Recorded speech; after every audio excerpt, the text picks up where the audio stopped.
The Reds are closer to the wild card, but they honestly missed an opportunity in Pittsburgh this past weekend, and the problem is coming from the cleanup spot.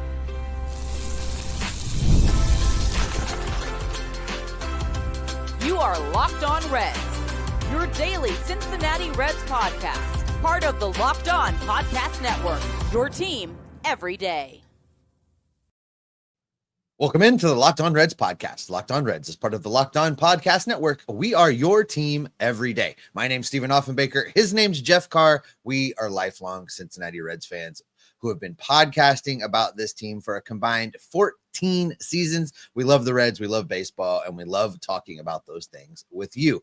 On today's show, could a Middletown native be returning home? Well, sort of. This offseason, kind of, sort of, maybe. We'll discuss that a little later on. In a few minutes, we'll tell you why Noelvi Marte must play every day the rest of the way. Listen to what we say. Can you tell Jeff wrote this? But we will begin with the Reds' clear lack of a cleanup hitter being the biggest challenge the rest of the season. That's all coming up on today's episode that is brought to you by FanDuel. Football season is around the corner. Visit the FanDuel app today and start planning your futures bets right now. All right, Jeff, where we're going to start right now is talking about this Reds cleanup hitter situation. And it's really just been pretty bad all season long. And it's time for the Reds to move away from a static lineup. It's time for the Reds to move away from Austin Hayes. Really, that's what we're trying to say. It's time for them to go with the hot hand.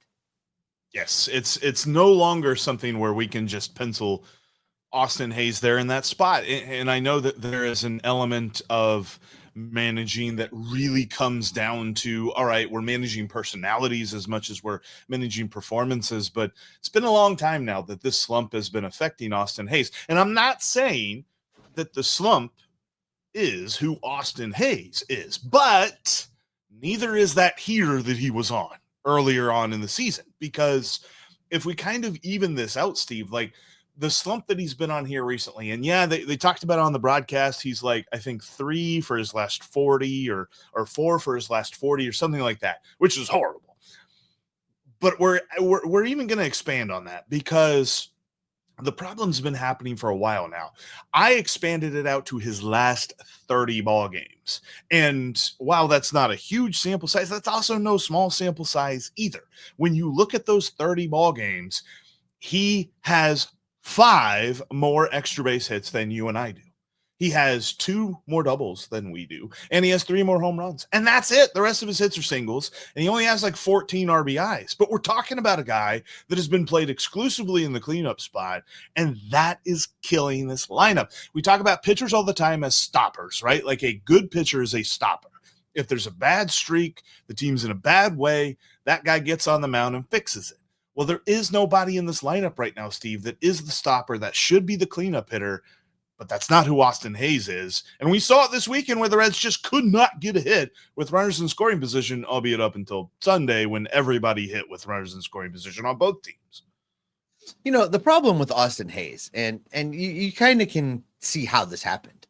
You know, the Reds go out and sign him, trying to shoehorn him into fitting a narrative. And that narrative was, look, see, we went out and got that outfielder. Look, we went out and got a guy that can hit for power. So it started there, right? And everybody in the Reds front office ran with that. And then a strange thing happened. Austin Hayes showed up and played way over his head. He was that guy for just a hot minute. So in everybody's mind, we'll see, look, we got our cleanup hitter. We got our dude that gets the job done. Here he is. He's just having a little dip right now, a little slump. No, he's coming back to earth. He's showing you who he really is. And you have to be honest about that.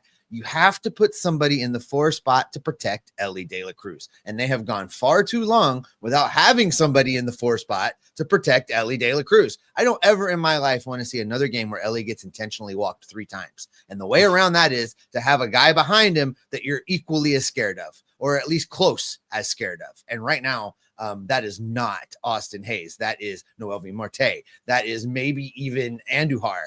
When he's hot right now, it's other guys. He had a good day yesterday. Yeah. And man, I don't know, maybe every once in a while, just for funsies, let's throw Spencer Steer in there. Although I think he's better suited for the 6 spot. It's it's not Austin Hayes, and you got to stop trying to pretend that it's going to be. So the lineup needs to reflect that. They need to change the idea of cleanup hitter penciled in as guy who's hot right now. Like Miguel Andujar was a nice little bit of a change of pace on Sunday because he got 2 hits, got a 3-run bomb, and the 3-run bomb was really interesting. I errantly said when I was on with Scott Sloan on Monday morning that it was a fastball up in the zone. It was a hanging slider up in the zone, but it was above the strike zone, and he just saw it, turned on it, and hit it about as far. I think it might have landed in Philadelphia, as far as you could possibly hit it.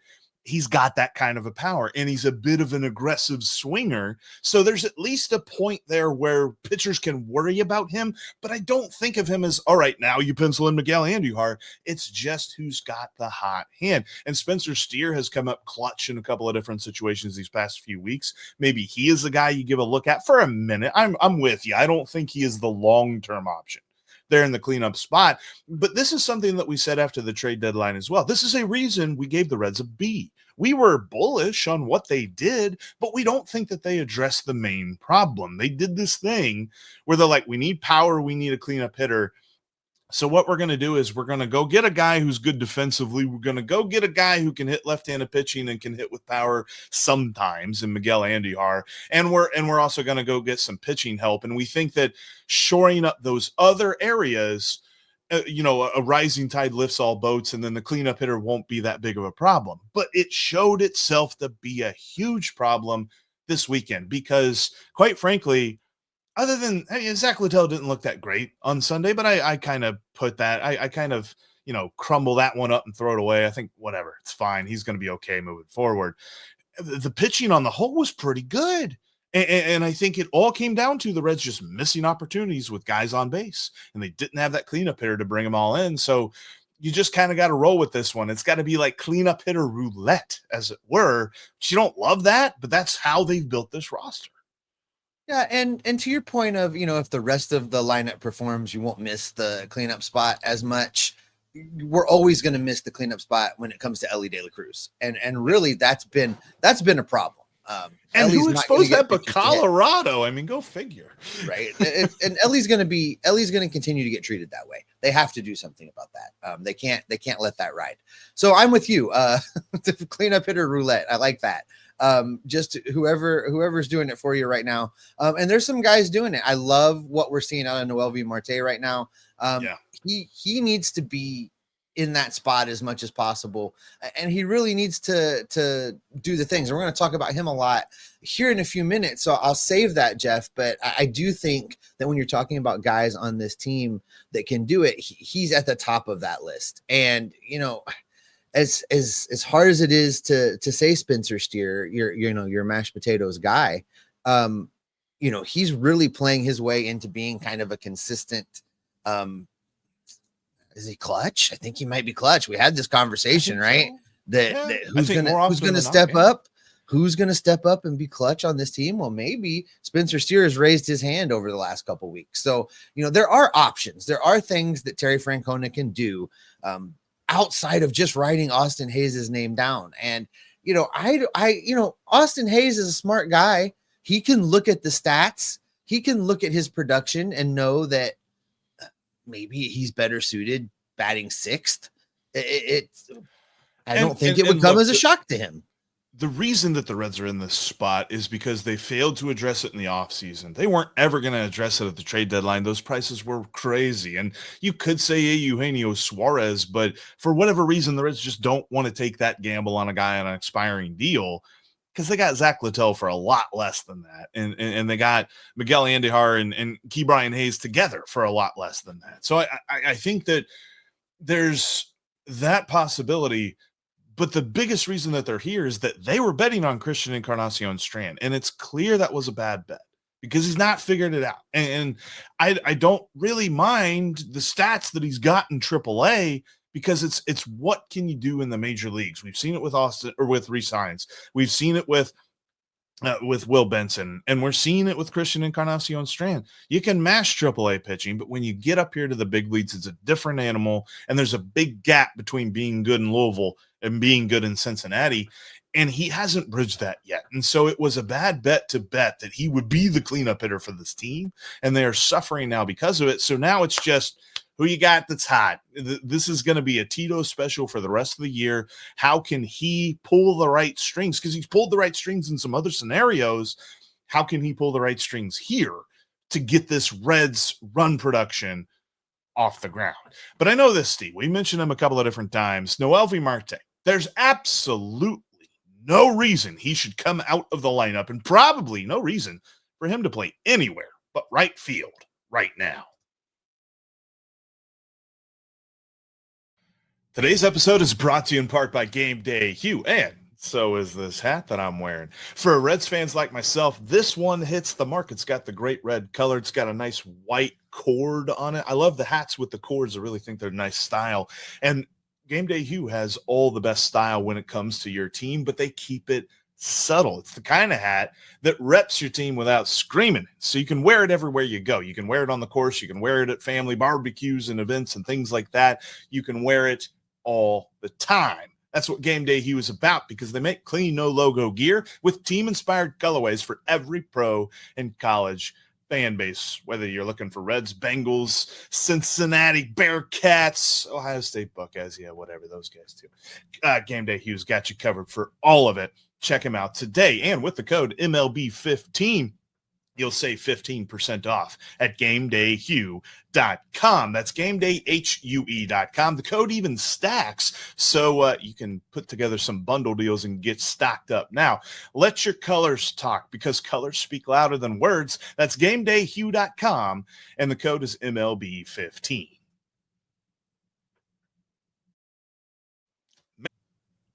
Make sure that you're subscribed. That way you don't miss anything that we've got coming for you here on the Locked On Reds podcast. The stretch run is going to be so much fun. As much as the Reds missed an opportunity this weekend, the Mets are continuing to hand things to them on a silver platter right now. The Reds are only a game and a half out of the final wild card spot, because the New York Mets keep New York Metsing. Doesn't matter how much they spend on their payroll. That's just what they do. But make sure you're subscribed. Become an everydayer right here on YouTube or on your favorite podcasting app. Shout out to our everydayers, by the way. You guys are awesome. All right, Steve, it was clear. And quite frankly, I'm looking around the internet and got RotoWire, Fangraphs. There's a couple of different blogs. There's a cool blog called Box Toppers. Talks about the top performers from yesterday based on box scores around the league. Everybody is talking about Noelvi Marte. And it's clear to me, there is absolutely no reason to take Noelvi Marte out of the lineup when it comes to even right field. I don't want him leaving right field, because I know we're going to get this narrative in the offseason that the Reds figured out their outfield because of Noelvi Marte, but I think he's got a shot if they keep him playing there every day. Well, and that's the key. We need to have a really informed opinion on that. We need to have a lot of sample size. And that does mean he plays every day. Now, you look at his numbers right now, Jeff, and there's some weirdness in his numbers. He actually has reverse splits right now. He hits 313 with a 939 OPS against right-handed pitching, while he's just 200 with a 504 OPS versus left-handed pitching this year. Here's where it gets interesting. Again, sample size, right? But in the sample that we have of him playing defense in right field, we've seen him do the thing that I said we were going to see, right? Where he was going to have days where we came on here and said, well, yeah, that's what happens when you have an infielder playing outfield. But you look at what he's done in the outfield, Jeff. In 89 innings, he has 0 defensive runs saved, and he has a -1 outs above average. That means he's pretty much just regular replacement level dude. He's average guy out there in right field. And now that's a guy that hasn't played there. That's a guy that isn't an outfielder that's learning it on the fly at the big league level. That tells me there's some potential there. There's an opportunity for him to get better. Is he going to be a Gold Glover in right field? I'd venture to say probably not, but he'll learn the routes. He's got a great arm. He'll get to the ball better and more cleanly, and those numbers will improve. So I'm with you. I want to see him play pretty much every day the rest of the way, unless he shows us something that says you have to stop that experiment. But right now, the way he's playing, keep running him out there, especially while he's hot. I just have a treasure trove of ideas for Cincy shirts. That should be like a Happy Gilmore Cincy shirt of saying Marte every day down by the bay. I might may. What do you say? Oh my God. But no, and I kind of heard this tone in your voice that you're saying, yeah, I don't think he's going to be a Gold Glover, but he might. And that's because of his athleticism. Dude is super athletic. If you learn the technique of right field, if you learn how to make the right route, if you learn how to position yourself for the right throw, his arm is awesome. And if you just figure out those techniques perfectly, then he could be a really good right fielder defensively. And right now, the fact that he isn't like negative a billion, I think really has this as a very positive sign for me. And I'm with you. I know you said this, I believe it was last week. And I'm not going to push back on that and argue with you that I don't know that he can do enough between now and the end of the season to make us feel 1000% confident that the Reds have their right fielder for the future, but he can certainly get us closer to that feeling.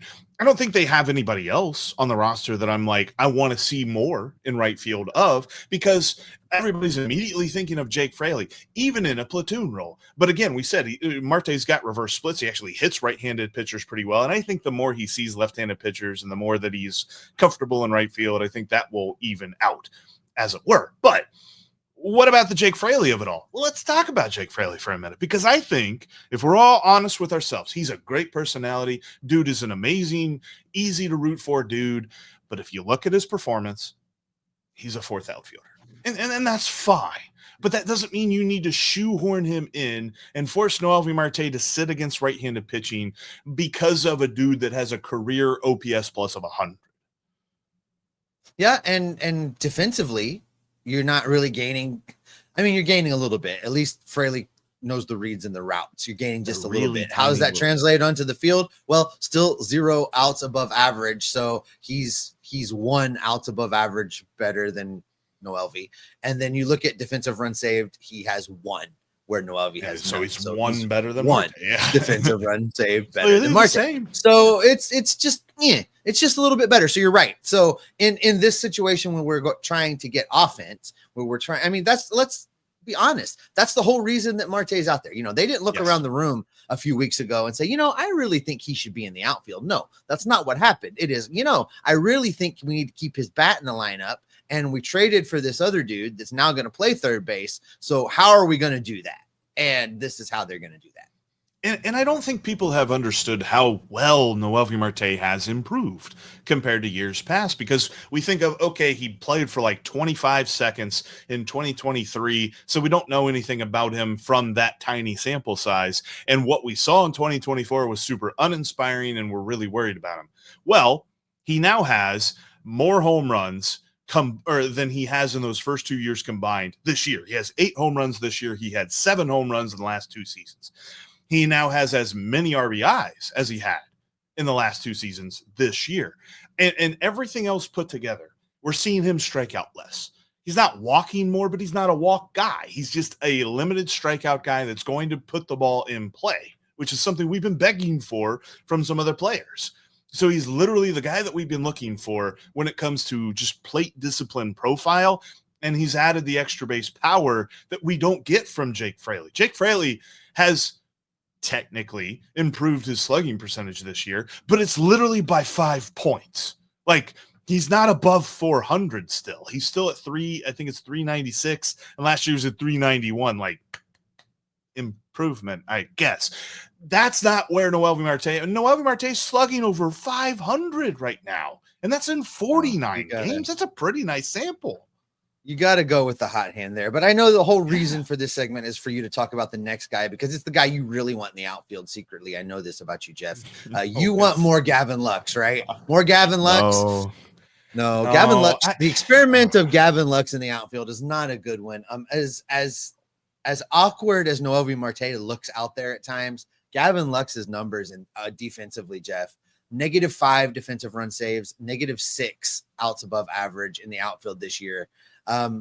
There's a reason that the Dodgers hadn't played him there since 2022, and we're kind of seeing it a little bit. But it's about the bat, right? That's the whole reason why they're putting him out there. And Lux is the perfect great piece of hitting guy. Like, every time he's at the plate and he gets a hit, like, I just find myself involuntarily saying, man, that's a good piece of hitting. I'm like, oh, say that every time Gavin Lux is up, but that's because that's what he does. But the guy who's the great piece of hitting guy gets singles and probably gets a double if he hits it into the gap and all that other stuff, but he's not slugging a whole lot. He gets on base really well. So he's a great piece of hitting, gets on base really well. But that's kind of it for his resume. Like, I mean, he plays pretty good defense at second base, but we've got a better defender there at Matt McLain, who is coming around with the bat now. Like, at least according to Fangraphs, Matt McLain is one of the top 3 in WAR as far as position players go for the team now because he has come around so well. So you don't see Gavin Lux pushing him for playing time out there. And then, like we said with the glove, there's no reason for him to push anybody defensively out in left field or right field. And so you're like, okay, well, I guess he can kind of rotate in and out of DH, but again, there's no power there. So you're just talking about a guy that's going to get on base, and you really want that power, as we'll talk about here in a few minutes, from your DH spot. So I kind of wonder a little bit how Gavin Lux fits in. I feel like he's a great dude to have coming off the bench, but he, again, is no reason for Noelvi Marte to ever come out of this lineup, and quite frankly, ever to come out of right field. Yeah, the answer is Noelvi Marte every day. Listen, Jeff, a Middletown native is creating a buzz for his desire. That's kind of a strong word, but his desire to return close to home this offseason. We'll tell you who it is and why next. August 26th is officially FanDuel Futures Day, a brand new holiday for football fans who live for bold predictions and preseason hunches. For just 24 hours, FanDuel is giving you deals on NFL season predictions. So whether you're calling your MVP, eyeing a long shot division winner, or ready to crown the Super Bowl champion before week 1 even kicks off, this is your moment. So get in there right now. You and I both know it. Joe Burrow, Cincinnati Bengals MVP. He got robbed of it last year. This year, he is going to deliver. And while you're at it, you should throw a little bit by way of the Cincinnati Bengals winning the Super Bowl. You can book it, maybe even parlay it, because those things are going to happen probably. Visit the FanDuel app today and start planning your futures bets now, because Futures Day is one day and one day only. FanDuel, play your game.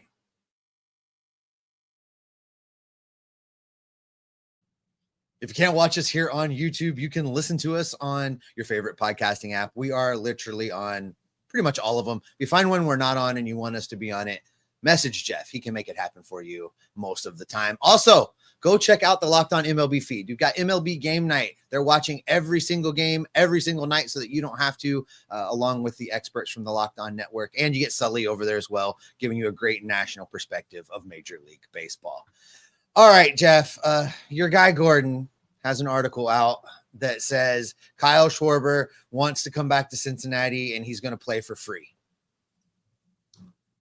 Yeah, that's not what the article. How he's expecting that to go down, but that's not what the article says. Let me be clear before I get some kind of cease and desist from the Inquirer. That's not what the article says, but it is an article outlining a path for Kyle Schwarber to come back to Cincinnati. Kyle Schwarber's thoughts on coming back to Cincinnati. And while, I'm sure Kyle thinks it's a good idea and we think it's a good idea, who doesn't think it's a good idea is the checkbook of Bob Castellini.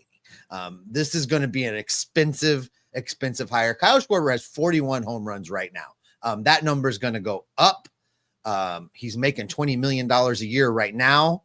That number is going to go up. Kyle Schwarber is probably looking for his last contract as a professional baseball player. So we're talking 6 years, maybe even 7 years. Kyle's 32 years old. So, you're talking 6 or 7 years. Yeah. So for me, this is a hard one to get behind, but also it's a fun idea to get behind. So tell me why it's possible, Jeff. I think I'm ripped in half on this one. As far as objectively, I don't know that it's possible. The reason that it could happen is because Nick Martinez money is coming off the books. Nick Martinez making $21 million this year on the qualifying offer. That money will be available next season. And subjectively, I would love this to happen. If I had the choice and it was up to me, yeah, I'd go get him. But you have to think about everything else involved with this. Because sure, $21 million is coming off the book for next year. Is that what Kyle Schwarber is going to get? Because yeah, it'd be a raise, but it'd be a raise by $1 million. He's making $20 million this season. He's not going to get a tiny raise through free agency. He's going to get a big one. Especially, I mean, the Phillies themselves might bring him back on a deal that's a lot closer to 30 million than it is to 20 million. So then you're talking about, what is that money going to look like? That's going to be the hard part for me, Steve, because I think the way that this happens is that they sign Kyle Schwarber and that's it. There are no other moves of note. There are no other contract extensions of note, which you and I believe that the biggest thing that the Reds need to do this offseason is extend Tyler Stephenson. But you're not talking about that if you go get Kyle Schwarber, which, okay, you shore up the lineup. You got your guy. I don't know that he hits cleanup. He might actually be a guy you put at the top spot of this lineup, and then everything else kind of falls into a different spot. But we could have that discussion if and when this happens. But I think it's interesting because all of this buzz is coming from the fact that at the All-Star game, Gordon asked Kyle Schwarber what he thought about the idea, because he is an impending free agent. This is not like an opt-out thing. It's not a club option thing. Like, he's going to become a free agent, period, so everybody can negotiate with him this winter. And from Kyle Schwarber, he said, as answering the question of, would you like to come to Cincinnati? Schwarber said, naturally, as a baseball player, the baseball business side of things, whatever happens, but being a baseball fan and growing up and watching Cincinnati baseball for my whole youth, that's how you fall in love with baseball. I think it would draw your attention, right? Whenever that all comes out, we'll see the way everything unfolds. But yeah, being able to play for your childhood team is something that you wanted to do. I think it'd be cool. Steve, according to social media, I was told that Kyle Schwarber had a lot of interest in coming to Cincinnati. Reading that quote makes me think, yeah, sure, whatever, man. Like, I'd like it if the money makes sense. He has a lot of interest if the first phone call starts at, I don't know, 6 years, 180, 26, 6 years, no, 6 years, $180 million. It's going to take $30 million at a minimum. That's what it's going to take. I'd be surprised if it's not 30. Yeah. It's going to take about a 6-year deal. So you're talking $180 million just to get the conversation going.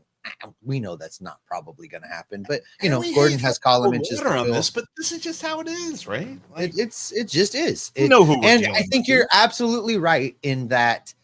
And look. The comment section's probably been going for the last 2 or 3 minutes, but guys, stop typing for a second, because we're not saying you sign Tyler Stephenson instead of Kyle Schwarber. That's not what we're saying. What we're saying is you take that $30 million and you spread it amongst 2 or 3 of the guys that you want to lock up, starting with Tyler Stephenson, because there's not anybody else to catch. So you start there, and then maybe you lock up another pitcher. Maybe you lock up another position player in addition to Tyler Stephenson with that same $30 million over the same period of time. So For me, you have to look at this organization and be honest about what it is they're going to do. And they're not going to make a $200 million payroll next year. And they're sure not going to do it in the year just before they get to negotiate a new CBA. So there's a lot of things stacking up against this particular move happening. But here's where we're at, because this is what the beat writers are talking about. So And we'd love it, right? We'd love it if this happened. But the idea of them doing all of the above has a great idea. Never happened. It's never happened, though. It's a great idea. It's a great idea that Jessica Alba goes out with me also, but that doesn't mean that it's going to happen. I mean, there's lots of great ideas, Jeff. There's many great ideas out there that just can't happen. And this is one of them, I think. Because there's so many other areas to address. You've got your contract extensions that you've got to look at. Emilio Pagan is a free agent next year. You also have, is there going to be, are they going to pick up the option for Brent Suter? The bullpen could be completely turned over this offseason. And are you really going to tell me that you're going to build the bullpen through minor league deals with invites to spring training and all of that stuff? Because that's what you would have to do under the Reds' current economic structure if you sign Kyle Schwarber. And then you're also saying bye to Tyler Stephenson by the deadline, because you got to trade him before his contract expires. You got to ask yourself if you think Zuletta's got closer stuff. And we all and have he don't. He doesn't have any stuff. So no, they're not building this bullpen from within.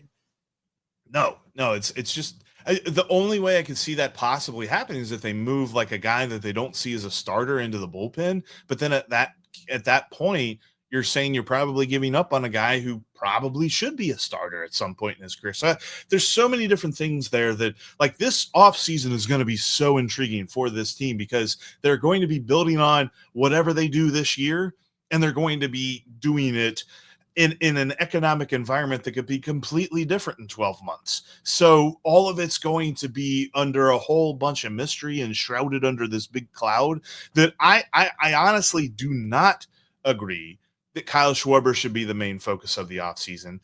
And I don't even know that the Reds are thinking about Kyle Schwarber this offseason. So I again, don't want to pour cold water on it. That's a hell of a bombshell to really end this episode on. But at the same time, I want everybody to be realistic about where we are here. We're talking about the Cincinnati Reds. We're not talking about the Philadelphia Phillies pocketbook, as it were. No, and Gordon just wants to sign all of the former Cubs. And that is where we will wrap up today's show. Thanks, as always, for making Locked On Reds your first listen every day. Make sure you check out Tim Daniel and the Reds postcast after each and every Reds game. Tim has got you covered. As for Jeff and I, will be back in your feed Monday through Friday, keeping you dialed in on all of the news, the notes, the information, the rumors, and the reports to keep you locked on Reds every single day. I mean, unless you think Graham Ashcraft can be the closer next year, that's not going to happen, though. No, I know that I'm not going to be on old Gordon's Christmas card list. I'll tell you that. You know, he sends a mean fruitcake, I hear.